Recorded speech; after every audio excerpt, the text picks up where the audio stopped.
మోకాళ్ల నొప్పులు, gas, gut health వంటి సర్వ రోగాలకు నివారణి అరుణ యోగా ఆముదం. రోడ్లు వేసింది మనమే, దీనికన్నా ముందు కూడా ఇప్పుడు కూడా మనమే వేస్తున్నాం. ఇక్కడ హాస్పిటల్ కట్టింది మనమే, వాళ్ళ పార్లమెంట్ కట్టింది మనమే. ఇదంతా మనం చేసాం వాళ్ళ కోసం. ఎందుకంటే అప్పుడున్న గవర్నమెంట్ని కొంచెం హ్యాపీ హ్యూమర్గా పెట్టుకుందాం అనుకుని చేసామన్నమాట. ఇప్పుడు కూడా అది పనికి వస్తుంది. ఇప్పుడు మన మ్యూజియూ ఇస్ ద క్లాసిక్ కేస్. మాల్డీవ్స్లో రాగానే ఇండియా అవుట్ అని చెప్పి క్యాంపెయిన్ తీసుకొచ్చి ఇండియాని అక్కడి నుంచి అంత తెరిమి కొట్టాలని చెప్పారు. కానీ లాస్ట్ ఏం జరిగింది? లాస్ట్ ఆయన ఇప్పుడు 6 నెలలకు వచ్చి ఒక $50 మిలియన్ తీసుకెళ్తాడు. మనమే హెల్ప్ చేస్తున్నాం. అప్పు తీసుకొని ఇక్కడి నుంచి ఇప్పుడు అప్పు కట్టలేకపోతున్నారు. సో దాని ద్వారా మన ద్వారా వచ్చి డబ్బులు తీసుకెళ్తున్నారు అనమాట. ఇది కూడా అంతే సంగతి. ఆఫ్ఘనిస్తాన్కి ఏం కావాలంటే వాళ్ళకి డబ్బులు లేవు వాళ్ళ దగ్గర. వాళ్ళకి ఉన్నది ఒకటే ట్రేడ్, ఓపియం, డ్రగ్స్. అది రావాలంటే పాకిస్తాన్ త్రూ నుంచి రావాలి. పాకిస్తాన్లో కొన్ని ఏరియాస్లో కూడా ఓపియం కల్టివేట్ అవుతుంది. అక్కడి నుంచి కరాచీ వచ్చి కరాచీ నుంచి అది శ్రీలంక వైపు వెళ్తుంది. కానీ ప్రాబ్లం ఎక్కడ వచ్చిందంటే కొత్తగా భారతదేశంలో ఉన్న మన నేవల్ ఫోర్స్ కార్వార్ కానీ ఇంకోటి లక్షద్వీప్లో కొత్త పోస్టులు పెట్టారు. చాలా పెద్ద నేవల్ బేసెస్ పెట్టారు. దాంతో డ్రగ్స్ ఆగిపోయింది అక్కడే. వాళ్ళకు రూట్ లేదు. ఇప్పుడు వారు పంపించాలంటే సోవియట్ యూనియన్ నుంచి పంపించాల్సి వస్తుంది. అది చాలా డిఫికల్ట్ ఇప్పుడున్న వార్ సినారియోలో. ఇట్లా వైపు ఇరాన్కి వెళ్తే వాళ్ళు చంపేస్తారు. ఇరాన్ వాళ్ళు పట్టుకుంటే చంపేస్తారు డ్రగ్స్తో. ఇక్కడికి వెళ్తారు, రెవెన్యూ లేదు వాళ్ళ దగ్గర. సో ఆ ఉన్న రెవెన్యూని కావాలని చెప్పి భారతదేశంలో వచ్చి ఇప్పుడు భారతదేశం ఆర్మీ దగ్గర ఇండియన్ ఏం చెప్తా గవర్నమెంట్ దగ్గర మా హాస్పిటల్ చూసుకోండి, మా రోడ్లు చూసుకోండి అంటే ఇండియన్ గవర్నమెంట్ కూడా బయట అని చెప్పకుండా ఓవరాల్ పైన నుంచి మనం చేస్తున్నాం, వాళ్ళకి హెల్ప్ చేస్తున్నాం డెఫినెట్గా. అది పాకిస్తాన్కి నచ్చట్లేదు. ఎందుకంటే moment of India towards Afghanistan ఇండియాకి వచ్చినప్పుడు మీరు ఏమో యూఎస్తో వెళ్ళిపోయారు, ఆఫ్ఘనిస్తాన్ మా దగ్గర వచ్చారు. ఇప్పుడు జరగబోతుంది ఏంటంటే ఎండ్ ఆఫ్ ద డే పాకిస్తాన్లో I predict over the next 1 week చాలా సూసైడ్ బాంబింగ్స్ జరుగుతుంది. దాంట్లో డౌట్ లేదు. Because yesterday his language was very clear. మేము మా కన్వెన్షనల్ వార్ కాదు ఫైట్ చేసి, అన్కన్వెన్షనల్ వార్ ఫైట్ చేస్తాం. అది మేము చేసి చూపిస్తాం ఎట్లా చేయాలని చెప్పి. ఎందుకంటే any day Pakistan air force is superior to Afghan air force. Pakistan army is very well trained compare to Afghanistan. మూడోది వాళ్ళకి నేవల్ అసెట్స్ లేదు. నేవల్ అసెట్స్ పని కూడా రాదు. It's land lock country. Exactly. Pakistan navy use చేయలేరు. సో ఈ ఫస్ట్ 2 ఎయిర్ ఫోర్స్ అండ్ ఆర్మీని వాడుకోవచ్చు. కానీ నిన్న చూసిన దాని ప్రకారం కొన్ని వీడియోలు వచ్చినాయి బయటికి, వీళ్ళు పారిపోతున్న వీడియోలు వచ్చినాయి పాకిస్తాన్ ఆర్మీ వాళ్ళు. అది నిజమో కాదో మనకు తెలియదు. కానీ అన్కన్వెన్షనల్ వార్లో డెఫినెట్ రావల్పింది కానీ ఇస్లామాబాద్ కానీ జకబాబాద్ కానీ ఎక్కడైనా పెద్ద వాళ్ళ కరాచీ కానీ అక్కడ సూసైడ్ బాంబింగ్స్ ఏ రోజైనా జరగవచ్చు. ఇప్పుడు ఏం జరిగింది లాస్ట్ 2 సంవత్సరాలు చాలా మంది ఆఫ్ఘనిస్తాన్ని వాళ్ళు పంపించారు ఆఫ్ఘనిస్తాన్కి. కానీ ఇంకా చాలామంది ఉండిపోయారు. వీళ్ళ మీద ఇప్పుడు నిఘా పెట్టాల్సి వస్తుంది, వీళ్ళేం చేస్తారని చెప్పేసి. ఎందుకంటే ఒక పెద్ద రెఫ్యూజీ క్రైసిస్ ఉంది, దాంట్లో డౌటే లేదు. ఆఫ్ఘనిస్తాన్లో తినడానికి తిండి లేదు. భారతదేశం నుంచి అది కూడా తీసుకెళ్తున్నారు. మన దగ్గర నుంచి నీళ్ళు తీసుకెళ్తున్నారు, మెడిసిన్స్ తీసుకెళ్తున్నారు. మనం డిమాండ్ చేసింది మీరు చూస్తుంటారు. ఆ ప్రెస్ కాన్ఫరెన్స్ పెద్ద కాంట్రవర్సీ అయింది. ఫస్ట్ డే ప్రెస్ కాన్ఫరెన్స్ పెట్టారు, మహిళలు తీసుకోలేదు ఎవరిని. వాళ్ళ ఎంబసీ మన rule Geneva convention we should understand. భారతదేశం యుఎస్లో ఉన్న కన్సులేట్ ఉందనుకోండి మనది, లేకుంటే ఎంబసీ బ్రిటన్లో ఉన్న ఎంబసీ లండన్లో, బ్రిటిష్ పోలీస్ దాని లోపల రావరు. It's your own territory. Same thing with Afghanistan here also. మీరు చాణక్యపురి ఢిల్లీకి వెళ్తే అదంతా వాళ్ళ టెరిటరీ. అక్కడ Indian police cannot enter. Even ఒక మర్డర్ కేసు జరిగితే కూడా వాళ్ళు పర్మిషన్ ఇస్తేనే లోపల ఎంటర్ చేయొచ్చు మనం. అది పెద్ద ఇష్యూ అనమాట. సో ఇక్కడ వాళ్ళు ప్రెస్ కాన్ఫరెన్స్ పెట్టిన వాళ్ళు డిసైడ్ చేశారు ఎవరిని పిలవాలని చెప్పి. కానీ నెక్స్ట్ డే బహుశా ఇండియన్ గవర్నమెంట్ రియాక్షన్ చూసి సరే మేము ఇంకో ప్రెస్ కాన్ఫరెన్స్ పెడతాం అందరిని పిలిచారు, మహిళల్ని ఇంక్లూడ్ చేశారు. ఏం చేశారు? నథింగ్. వాళ్ళు అడిగిన ప్రశ్నకి ఆయన జవాబులు ఇచ్చారు, వెళ్ళిపోయారు. అందరు హ్యాపీగా సమోసా చాయ్ తినేసి తాగేసి వెళ్ళిపోయారు. దిస్ ఇస్ పాయింట్ ఎక్కడ వస్తుందంటే ఆఫ్ఘనిస్తాన్ ఒక మోడర్న్ కావాలంటే వాళ్ళు మార్చుకోవాలి, వాళ్ళ వే ఆఫ్ థింకింగ్ మార్చుకోవాలి. అది చేయరు. Because they are like that. వాళ్ళు హార్డ్ కోర్ ఇస్లామిక్ ప్రిన్సిపల్స్ నుంచి వచ్చిన వాళ్ళు. ఇప్పుడు ఇరాన్ ఏం తక్కువ కాదు. మన దగ్గర కూడా సౌత్ కన్నరా ఏరియాలో హిజాబ్లు ఉండాలి, బుర్కాలు వేసుకోవాలని చెప్పి కంపల్సరీగా చేస్తున్న మనుషులు మన ప్రెస్ కాన్ఫరెన్స్ పెడితే వీళ్ళందరూ ఏడ్చుకున్నారు. ప్రియాంక వాద్రా వీళ్ళందరూ. ప్రియాంక వాద్రా కాన్స్టిట్యున్సీలోనే ముస్లిం మహిళలు, ముస్లిం పిల్లలు స్టేజ్ మీద ఎక్కకూడదు, ప్రైజ్ తీసుకోవడానికి కూడా it is not allowed under Islam అని చెప్పి సమత అని చెప్పి ఆర్గనైజేషన్ అక్కడ ఒక కాన్ఫరెన్స్ పెట్టినప్పుడు ప్రైజ్ డిస్ట్రిబ్యూషన్ సెరమనీలో అమ్మాయిల్ని స్టేజ్ మీద రానియలేదు. ఇంకో పిక్చర్ కూడా మీరు చూసుంటారు, అమ్మాయిలు అబ్బాయిల్ని సపరేట్ చేసే కర్టన్ వేసి ఒక క్లాస్ చెప్తారు. ఇది ప్రియాంక గాంధీ వాద్రా వాయనాడులో జరుగుతుంది. ఆమె ట్వీట్ చేస్తుంది, ఏమి తాలిబాన్ వాళ్ళు మహిళలను పిలవట్లేదు అని చెప్పి. So one should remind her where the truth is in between అనమాట. తాలిబాన్ వాళ్ళు వాళ్ళ పని చూసుకుంటాం, వీ కెనాట్ ఇన్ఫ్లుయెన్స్ మనం చెప్పలేం, కానీ చెప్పాము. నెక్స్ట్ డే వాళ్ళు దానికోసం చేంజ్ అయ్యారు.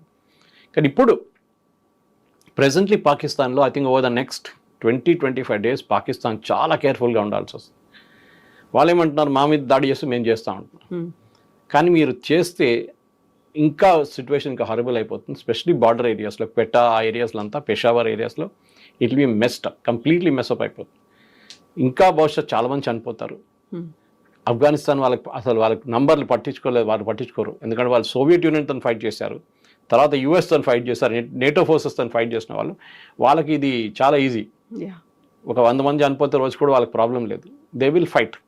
కానీ పాకిస్తాన్కి చాలా ఎంబరాస్మెంట్ అయిపోతుంది అది, ఎస్పెషలీ వాళ్ళ ఏదైనా డిప్లొమాటిక్ అసెట్స్ ఎఫెక్ట్ అవుతుంది. రేపు మన యూఎస్ ఎంబసీ మీద దాడి చేశారనుకోండి, ఇస్లామాబాద్ కానీ రావల్పిండి కానీ, it will be a big blow అనమాట. చైనీస్ వాళ్ళు ఎట్లా పారిపోయారు, చైనీస్ టెక్నికల్ వర్కర్స్ అంతా పాకిస్తాన్ నుంచి రోడ్ కడుతున్నారు, డ్యామ్ కడుతున్నారు, అందరూ పారిపోయారు లాస్ట్ 6 monthsలో. అదే పరిస్థితి యూఎస్ కూడా అయిపోయింది. సో ఇప్పుడు పాకిస్తాన్ని ప్రపంచ పటంలో లేకుండా చేస్తాము, ఉనికే లేకుండా చేస్తాము అనేది రాజ్నాథ్ సింగ్ చెప్పిన మాట. ఒకవైపు ఏమో బలూచ్ లిబరేషన్ ఆర్మీ ఉంది, ఇంకొక వైపు తెహ్రీకే తాలిబాన్ ఉంది. అంటే వాళ్లే పాకిస్తాన్ని చూసుకుంటున్నారా? మన ఆపరేషన్ 2ని సింధూర్ని స్టార్ట్ చేయాల్సిన అవసరం లేదంటారా? అక్కర్లేదు. మనం కూడా పాకిస్తాన్ ఏం చేస్తున్నారు, వాళ్ళ వైపు నుంచి జైషే మొహమ్మద్ కానీ, ఈయన మసూద్ అజర్ వాళ్ళ అవుట్ఫిట్ కానీ, వీళ్ళందరూ ఇండియన్ ముజాహిదీన్ అన్నీ వాళ్ళ దగ్గర కూడా ఒక 6 గ్రూప్స్ ఉన్నారు. వాళ్ళందరినీ మన వైపు వాడుకుంటున్నారు. కాశ్మీర్కి వచ్చి అక్కడ టెర్రరిస్ట్ యాక్టివిటీస్ కండక్ట్ చేస్తున్నారు. వాళ్ళు కొంతమంది పారిపోతున్నారు, కొంతమంది చంపేస్తున్నారు మన ఆర్మీ వాళ్ళు, అంతా జరుగుతుందన్నమాట. కానీ అదే పాలసీ మనం కూడా అడాప్ట్ చేస్తున్నాం. ఇప్పుడు బలూచిస్తాన్ మీరు ఎప్పుడు వింటారు, ఇండియన్ ఆర్మీ సపోర్టెడ్ టెర్రరిస్ట్ అని పాకిస్తాన్ స్టేట్మెంట్ ఇస్తారు. అది జాఫర్ ఎక్స్ప్రెస్ బాంబింగ్ జరిగిన తర్వాత కూడా, దాని తర్వాత అక్కడ ఏదైనా ఇన్సిడెంట్ జరిగితే బలూచిస్తాన్లో వీళ్ళు చెప్పేది ఇది.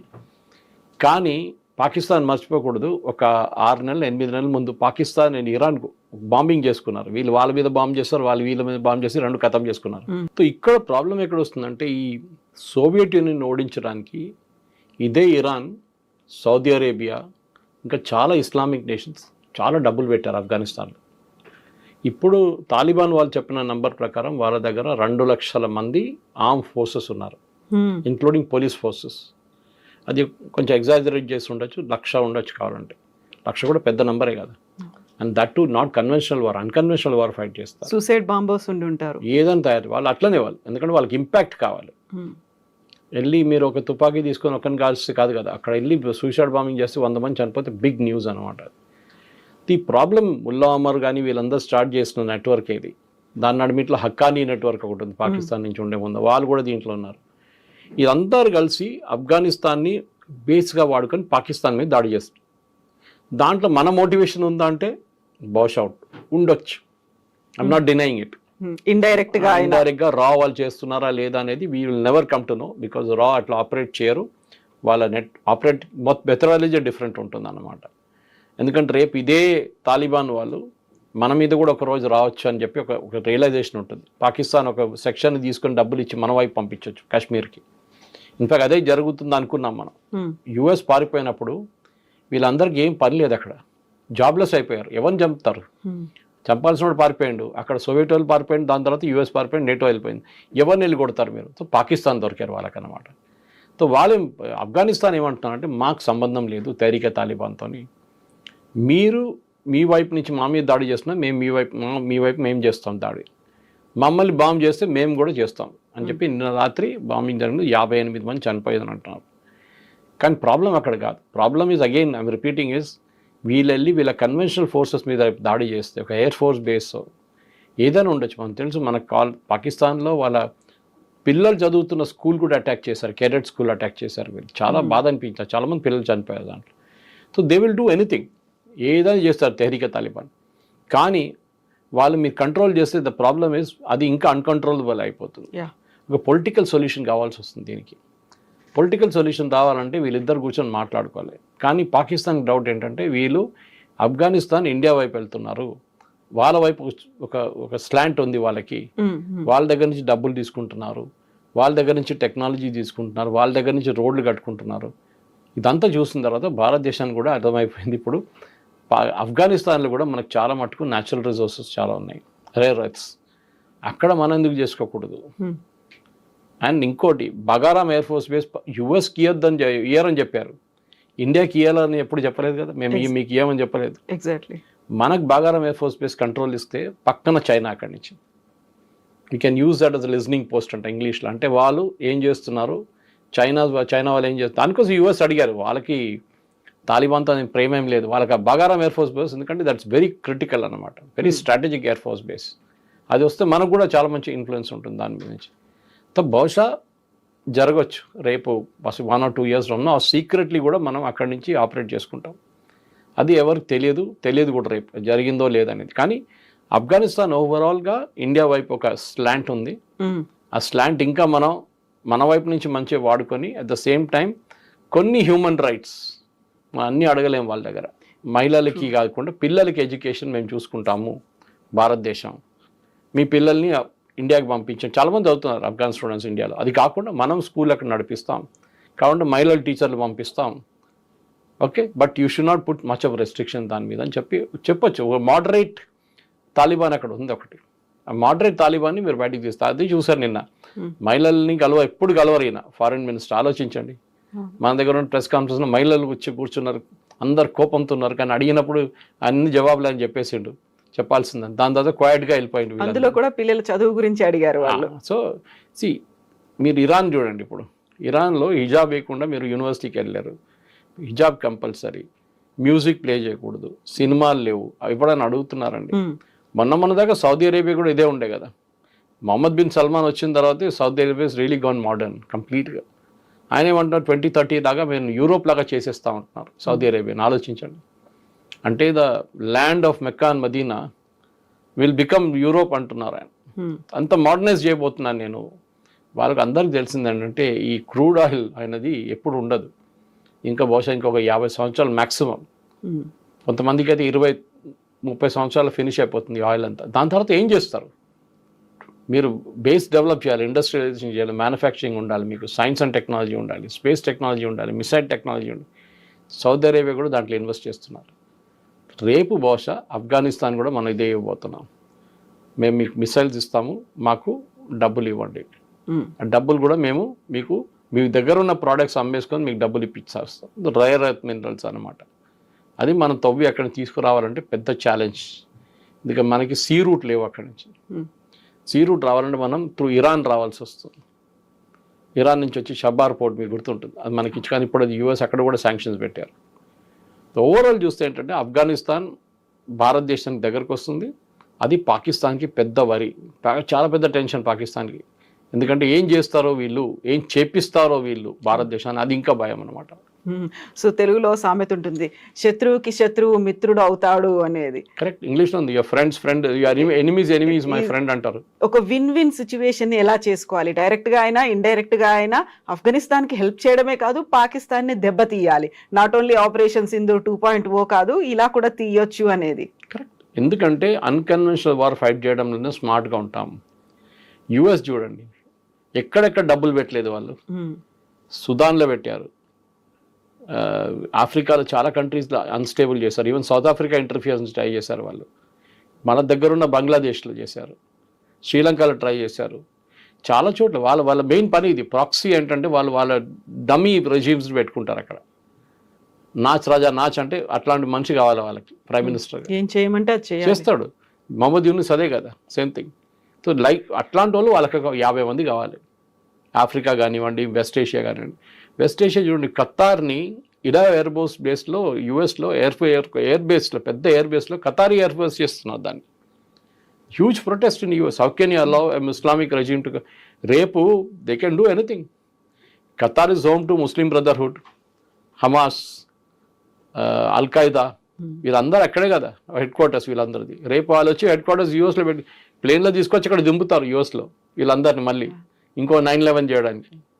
So US also is very dangerous position. వాళ్ళు అక్కడిక్కడ ఆడుకుంటున్నారు గేమ్, కానీ ఏదో ఒక రోజు ఇదే భస్మాస్తో తీసుకొచ్చి యూఎస్ తల మీద కూడా పడతారు. ఆ రోజు తెలిసిపోతుంది. దట్ ఈస్ వై మన వైపు నుంచి చూడండి, we have not recognise Taliban till date. Officially diplomatically మనం రికగ్నైజ్ చేయలేదు, కానీ మనం చాలా క్లోజ్గా వాళ్ళతో వర్క్ చేస్తున్నాం. బయట చెప్పట్లేదు. జరిగిందేమో దాన్ని 5% బయటకు వస్తుంది అంతే, మిగతా 90% it will be hidden from the public view అనమాట. స్కూల్ కడతారు, బస్ స్టాండ్ కడతారు, ఇది ఏం చెప్తారు, పార్లమెంట్ కట్టాం, హాస్పిటల్, అదన్నీ పబ్లిక్ ఐలో ఉంటుంది. అది కాకుండా అండర్ ద రాడార్ చాలా ఉంటుంది అన్నమాట. స్పెషల్లీ డిఫెన్స్, అక్కడే వాళ్ళకి మోడర్నైజేషన్ కావాలి. వాళ్ళకి మోడర్నైజేషన్ కావాలంటే వాళ్ళు డబ్బులు ఇస్తే మనం చేస్తాం. No free work, simple as that. So దానికి మోదీ గవర్నమెంట్ పనిచేస్తున్నారు. డెఫినెట్గా ఒక 5-6 సంవత్సరాల తర్వాత దీని రిజల్ట్స్ మళ్ళీ బయటకు వస్తుంది. అప్పుడు మనం ఏం చేశారని చెప్పేసి ఒక క్లారిఫికేషన్ వచ్చేస్తుంది. సో ఆఫ్ లేట్ అయితే ఒక నమ్మదగినటువంటి మిత్రుడిగా భావిస్తోంది ఆఫ్ఘనిస్తాన్ భారతదేశాన్ని. డెఫినెట్గా వాళ్ళకి చాయిస్ లేదు. పాకిస్తాన్ దగ్గర వెళ్ళలేరు, ఇరాన్ దగ్గర వెళ్ళలేరు, భయపడతారు వీళ్ళందరూ. శాంక్షన్స్ పెడతారు కదా యుఎస్ అని. ఈవెన్ ముస్లిం దేశాలు అయినప్పటికీ కూడా రారు, ఎవ్వరు రారు. ఒక టైంలో అదే చెప్పాను మీకు, సౌదీ అరేబియా కానివ్వండి, ఇరాన్ కానివ్వండి, ఖతార్, వీళ్ళందరూ ఫండ్ చేశారు వీళ్ళని డబ్బులు ఇచ్చి. అదే తాలిబాన్ ఇప్పుడు ఎవరు ఇంగ్లీష్లో అంటారు, nobody is touching the with the barge pole also. So మా దగ్గర కూడా రావద్దు అంటున్నారు వీళ్ళని. అప్పుడు కూడా భారతదేశానికి వచ్చారు వాళ్ళ ఫారెన్ మినిస్టర్. శ్రీలంకకి వెళ్ళలేదు, పాకిస్తాన్కి వెళ్ళలేదు, మన దగ్గరకు వచ్చారు. That is the major difference. Thank you so much sir. Thank you.